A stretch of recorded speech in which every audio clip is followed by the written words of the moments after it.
Salutations voyageurs et bienvenue à bord. En 1996 sortait sur nos écrans Space Jam avec Michael Jordan interprétant son propre rôle, accompagné des Looney Tunes. Mêlant l'animation et le live action, ce film est un ovni cinématographique certes par sa forme, mais surtout une volonté de la Warner Bros de surfer sur le succès de Qui veut la peau de Roger Rabbit de Robert Zemeckis, sorti 8 ans plus tôt. Pour les non-connaisseurs ou pour piqûre de rappel, un petit résumé s'impose. Space Jam nous conte l'après-carrière de Michael Jordan qui délaisse le basket pour s'essayer tant bien que mal au baseball professionnel, ce qui était vraiment le cas à l'époque. Tandis qu'au même moment, à l'autre bout de l'espace, Moron Mountain, un méchant toon, a du mal à joindre les deux bouts. Ce qui était vraiment moins le cas à l'époque. Ouais, non. Les jeunes ne viennent plus visiter son parc, et son avidité pour l'argent en prend un coup. Il envoie donc ses sbires, les Nerdlux, kidnapper les Looney Tunes très à la vogue chez les enfants, afin de s'en servir pour ses propres intérêts. Mais ces derniers, ne voulant pas si facilement se laisser capturer, proposent de mettre en jeu leur liberté sur une partie de basket, soi-disant gagnée d'avance au vu de la taille de leur ravisseur. Les Nerdlux acceptent et le kidnapping est remis à plus tard, le temps que tout le monde se prépare. Évidemment, Bugs Bunny et ses amis ne se sont pas imaginé une seule seconde que leur adversaire pouvait et allait voler le talent des meilleurs basketteurs de l'époque avant le face-à-face tant attendu.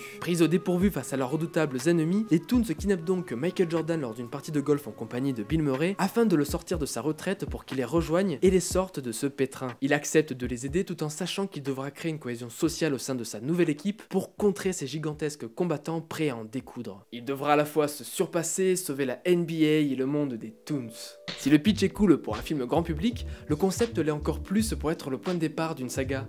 Il suffit juste de trouver une vedette aussi connue et appréciée que Michael Jordan qui peut attirer les foules dans les salles par sa simple présence. Aujourd'hui, Space Jam 2 est officiellement en cours de développement avec LeBron James en tête d'affiche et avec Ryan Coogler à la prod, connu pour avoir réalisé entre autres Black Panther et Creed. Prévu pour juillet 2021 aux dernières nouvelles, l'idée de faire cette suite ne fait pas l'unanimité, puisque durant une interview datant de 2017, le réalisateur du premier opus a déclaré ceci. Michael Jordan était la plus grande star de la planète à l'époque. Quand on a fait Space Jam, il y avait une parfaite tempête médiatique entre les joueurs en activité et les anciens joueurs qui étaient disponibles.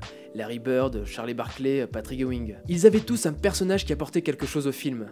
Il n'y a plus personne comme ça aujourd'hui. Comme nous le fait comprendre Joe Pytka, le nom de LeBron James ne résonne pas comme son aîné Michael Jordan dans la culture populaire. C'est beaucoup moins vendeur et à titre personnel et en tant que non-initié du basket, comparé à Michael Jordan, ce nom ne me dit rien. Le film risque de marcher à domicile, certes, mais sans doute pas à l'international, où la culture du basket est beaucoup moins importante, tout comme l'image de la vedette choisie. Sans parler des Looney Tunes qui sont, et il faut l'avouer, beaucoup moins populaires qu'à l'époque. Perso, ça m'étonnerait pas que le film finisse en VOD chez nous, voire à l'international, ou s'annule tout simplement au vu du risque financier pour le studio. Dans le premier opus, Michael Jordan pouvait à lui seul porter le film par sa simple présence et provoquer le succès du film. Là c'est chaud quoi. Mais vous en pensez quoi? Space Jam 2 avec LeBron James, une bonne ou une mauvaise idée? N'hésitez pas à interagir dans les commentaires afin de connaître votre avis là-dessus, tout en n'oubliant pas de préciser si vous êtes fan ou pas de basket. Comme ça on pourra évaluer votre objectivité dans le débat. Pourtant, malgré la réticence de Joe Pytka, ça n'a pas empêché au producteur de réfléchir à une éventuelle suite à Space Jam avec une vedette venue d'un tout autre sport. Ce qui, à mon sens, est plus intéressant internationalement parlant que de se cloisonner au basket. En 2003, on m'a demandé de rencontrer Warner Bros pour un projet de film nommé Space Jam. Les Looney Tunes allaient être de retour au cinéma dans le long métrage Les Looney Tunes passent à l'action, et ils souhaitaient immédiatement démarrer le projet avec moi.